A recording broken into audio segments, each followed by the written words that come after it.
sometimes our feelings need to be put on a timeout because recovery and healing, they're like a roller coaster. And I'm all about roller coasters. I love them. But when I'm in the middle of trying to heal, I don't want to be flipped up into the air and screaming and crying. I like things calm and happy and peaceful. And so, one thing that can help you stay grounded is doing an emotional check in. So, that's what we'll be talking about today. Hello, my superstars, and welcome to Bookends of Recovery, the podcast where healing, hope, and most importantly, you take center stage. I'm Laura, and I'm so glad you're here. It really is so easy to forget how you are actually feeling until, like, all of a sudden, your emotions are just ready to explode, like you just dropped some Mentos into, like, a bottle of Coke. They're, like, just exploding everywhere, right? And that's where an emotional check-in comes into play because you're just hitting pause and just, you know, seeing where and what is going on inside yourself, free of judgment, you know, but also without throwing your hands up and screaming at the sky like, oh my gosh, what's going on? Just think of it as a quick pit stop for your feelings because this is designed to keep you on track, whether you're in recovery or healing or both. And so you might want to have a pen and paper handy because I'll be asking you questions, but if not, you can always come back or pause or do whatever. But you don't need them. It's just one of those things that, if you want to be able to write things down. So before you check in with yourself, I always recommend just having a place where obviously you want to be distraction free because you want to be able to hear yourself think and be able to feel your feelings, got to feel those feels. But I like to be cozy.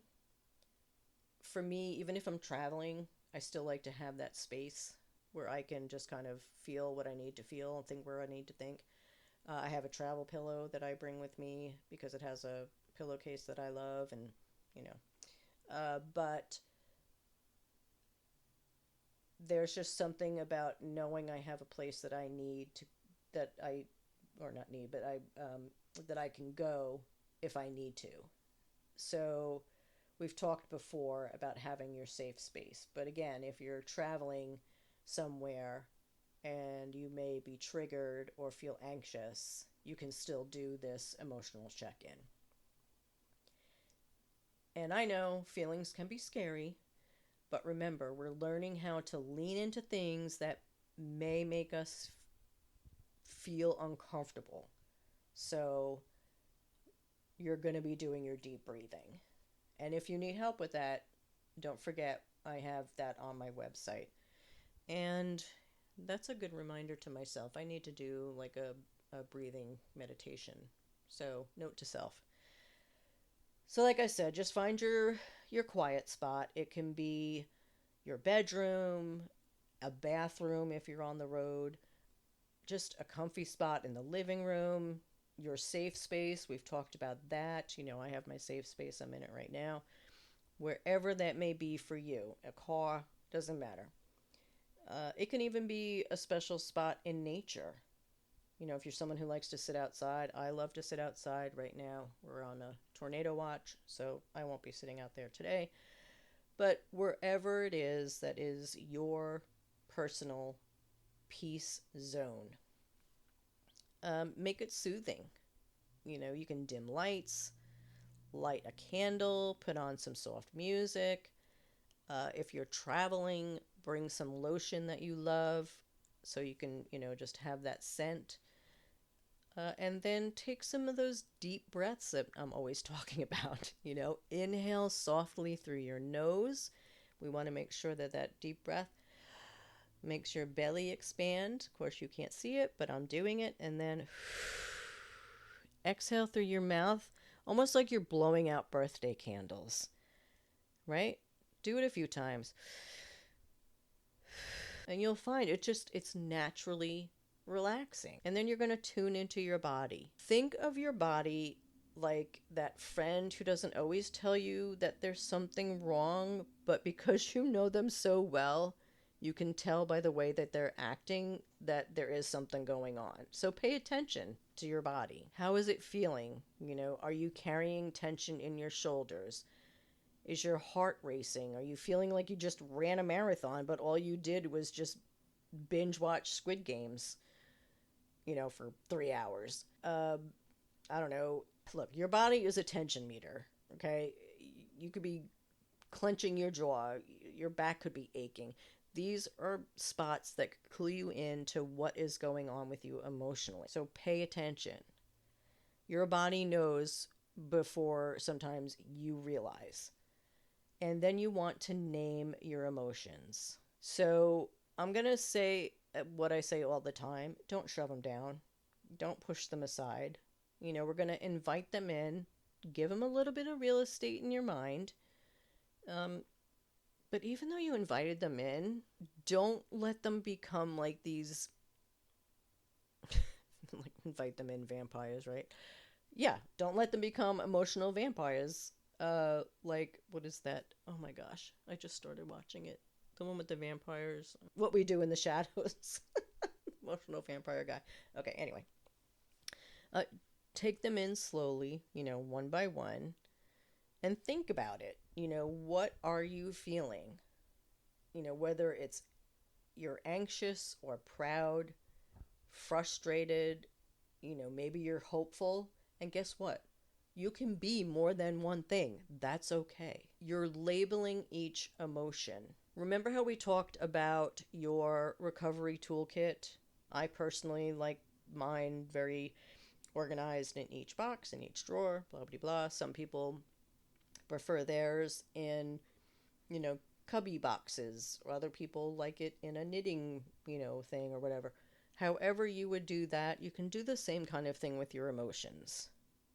Label them however you would do that, whatever feels right for you. If you're finding that you're like, okay, look, I can't do indignation. I don't know what that feels like. I can't do judgment. I don't know what that looks like.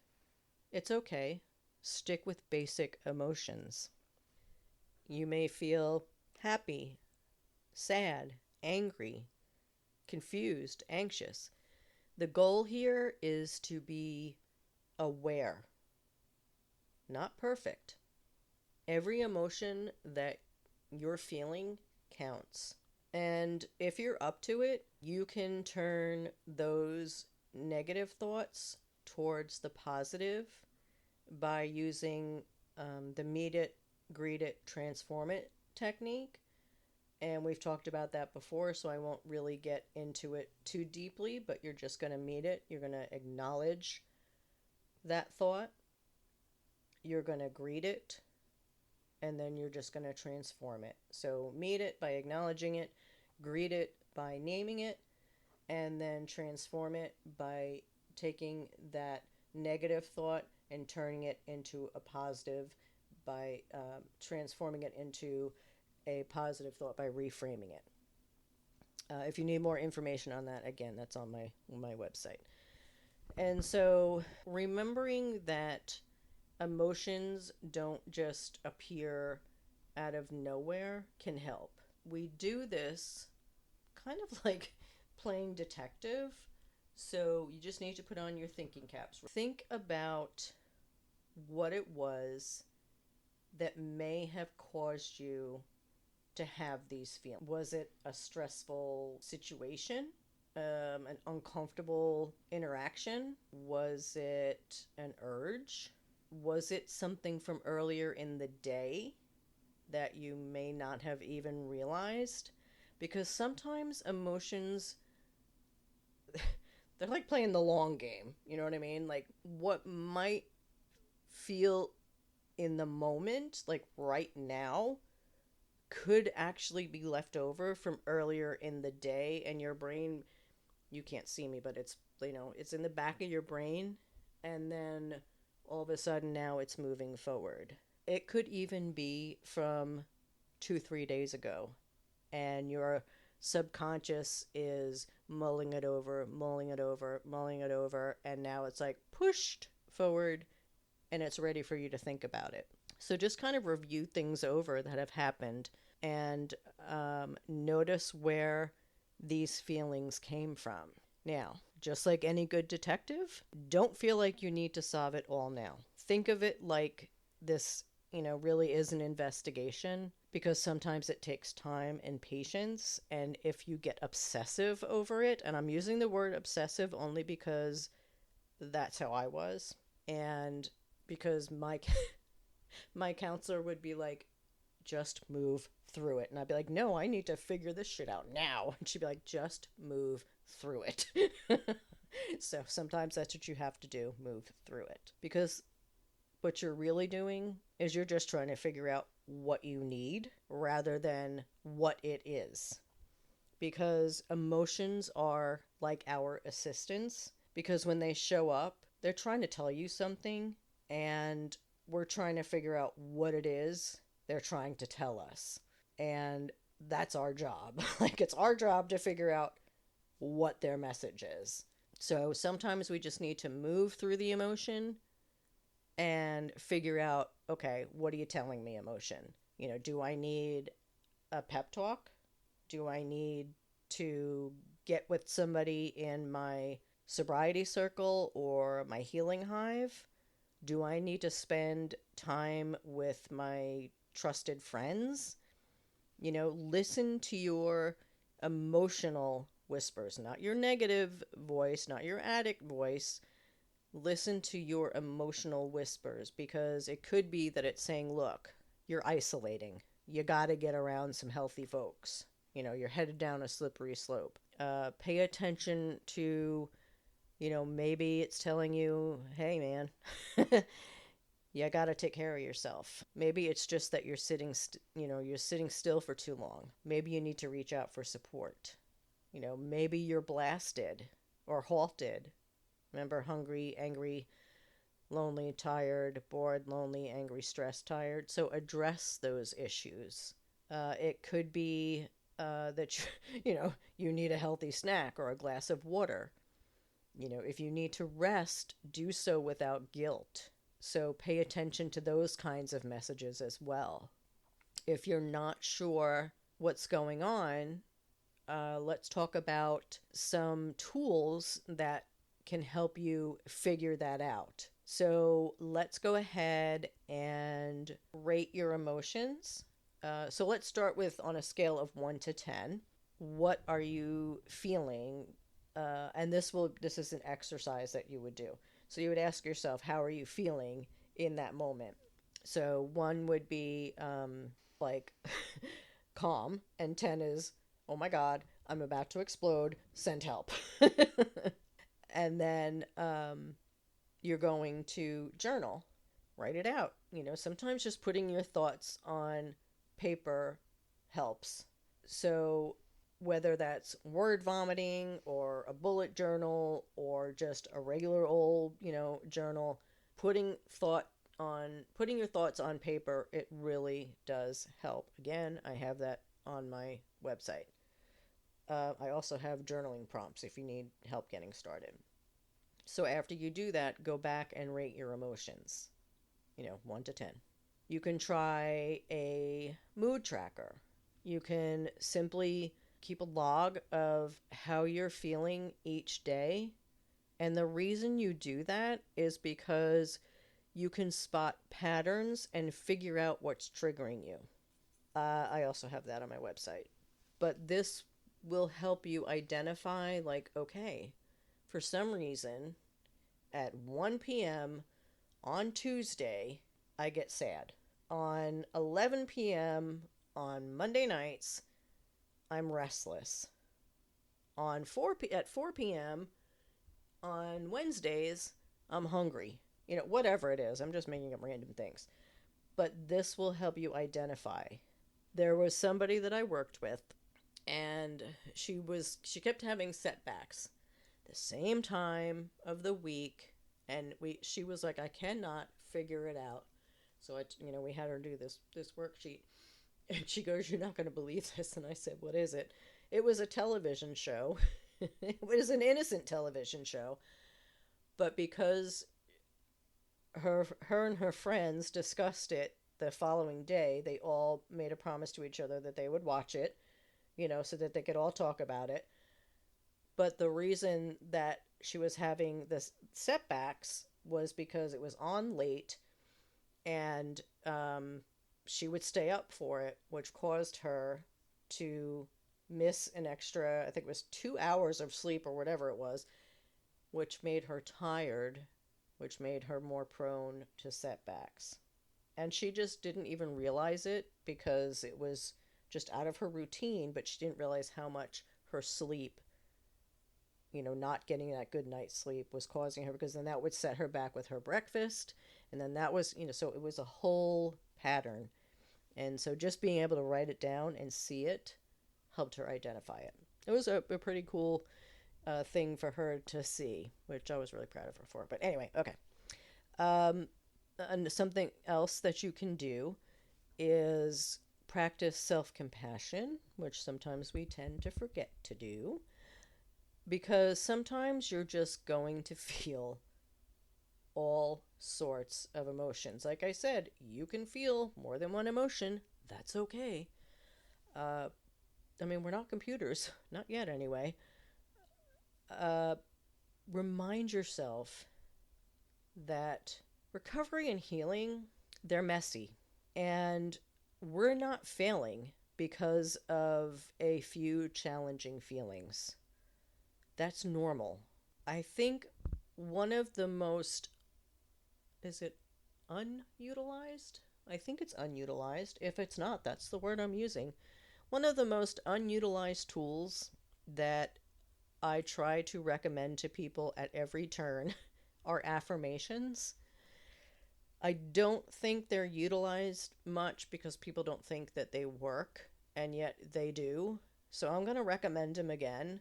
Till I'm blue in the face, I'll keep recommending them, but it's affirmations. And as you know, affirmations are just the I statements that you can tell yourself. The reason I recommend them so much is because you already have them in your head. And if you're in recovery and healing, odds are you probably have negative affirmations in your head. And I'm trying to get you to do pathways that are positive, you know. And so try some gentle reminders to be kind to yourself. Like, it's okay to feel this way. I'm doing the best I can. Or even, I'll be okay.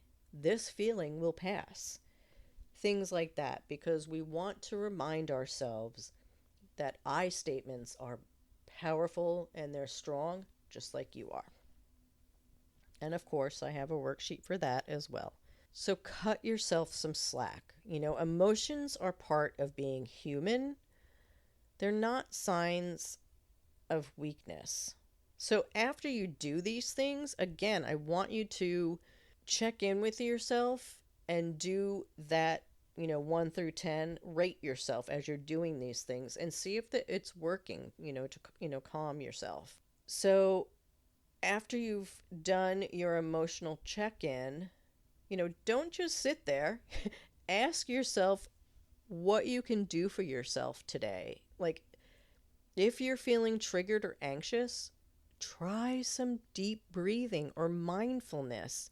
It's like giving your brain a mini vacation.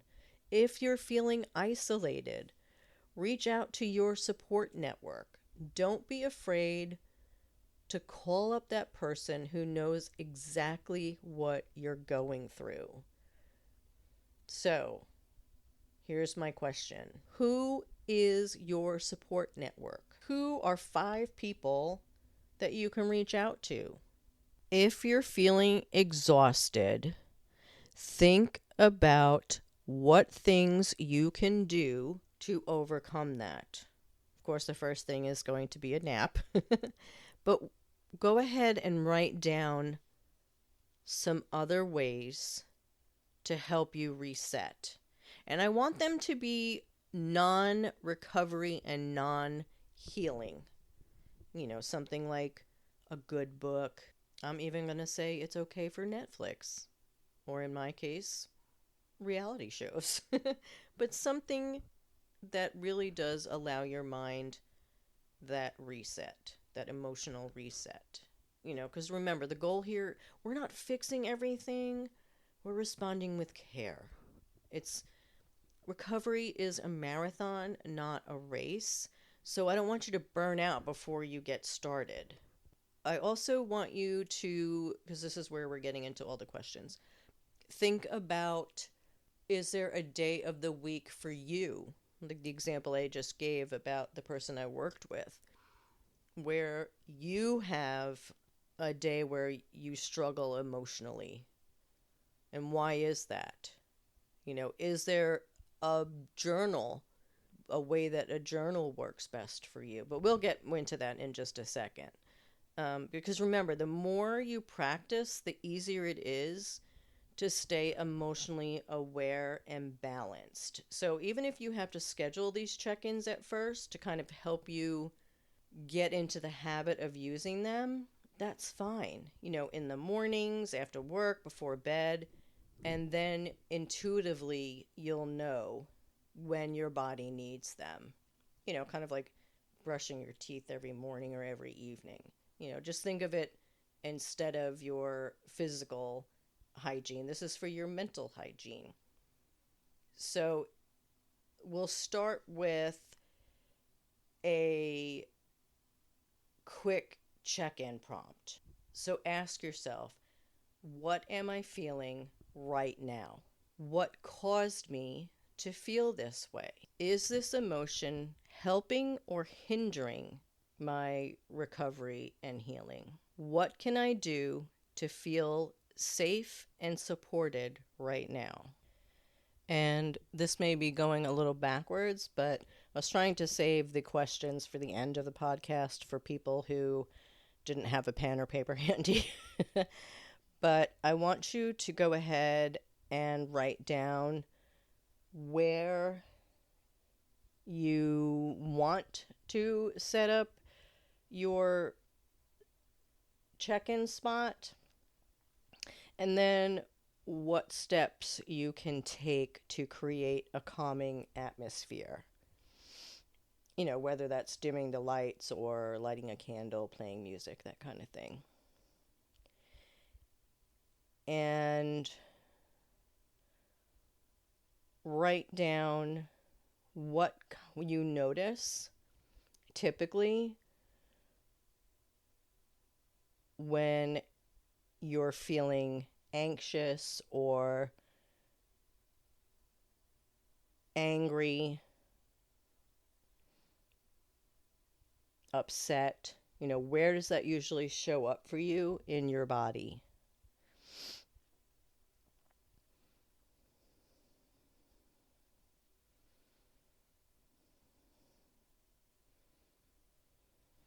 If you were to ask someone to show up for you, who would that be?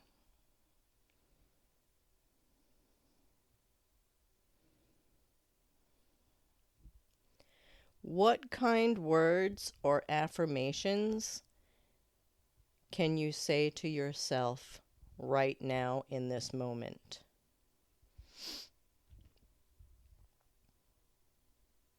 What's one small action you can take right now to take good care of yourself?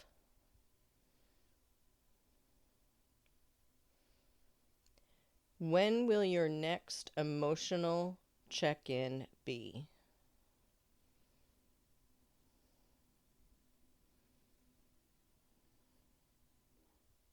Okay, not too many questions for you, but I think that's enough to kind of get you started. And remember, by completing this exercise regularly, this will help you develop just a deeper understanding of your emotions, but not just that, your emotional needs too. And that is such an important part of staying emotionally healthy. So, as you're moving through this, make sure to adjust your answers as track yourself and track your progress and your growth. Be sure to check out my resource hub because that's got a lot of support if you need that.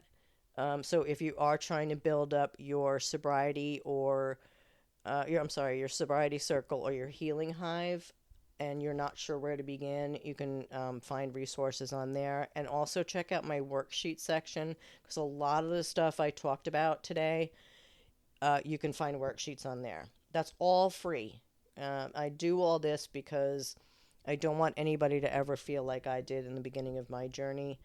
And so, I'm here to help. So if you have any questions, please feel free to reach out. I definitely mean that. Sign up for my newsletter. Like I said, just message me. I will answer you. It may take me a few days, but I will get there.